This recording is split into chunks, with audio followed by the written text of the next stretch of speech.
See Lindelof videos, memorizing the angular values of the unit circle in radians, Mean Gene.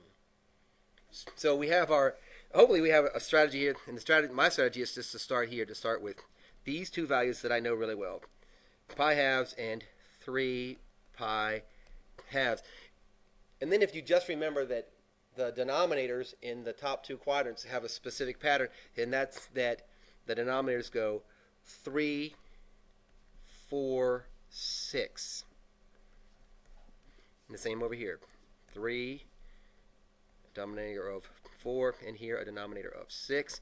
Same thing here, and this is the way I remember this, Brendan, is that this 2 right here reminds me. If I'm going to move my way up, this is 3, 4, 6, 3, 4, 6. Right? In common, they all have, as one of the factors in their numerator, they all have pi. So I'm just going to put pi in here. So pi all the way around. Sorry. They're laughing really, really fun. Just can't hear them. They're just reserved. And then pi. This one actually gets, this is really, really easy here. This one stays this. So quadrant 1 is actually done.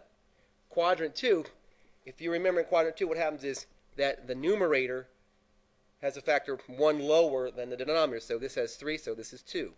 This has 4, so this is 3. This has 6, so it has 5. Make sense? In quadrant 3, the exact opposite thing happens, doesn't it?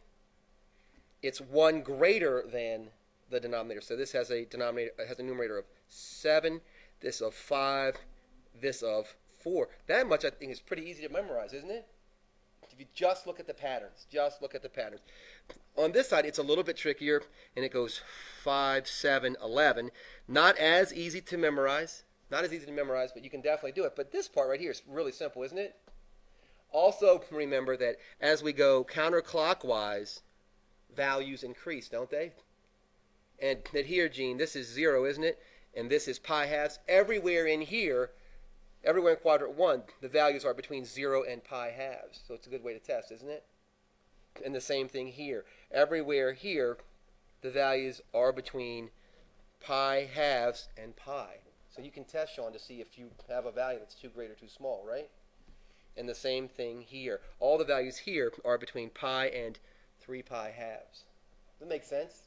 So I think just by memorizing these couple things, one, that there's this pattern, and the pattern is this one right here. Then start with these 2's here, and then work your way out. 3, 4, 6. Again, 2, 3, 4, 6. Start at the bottom. Denominator 3, 4, 6. Yeah?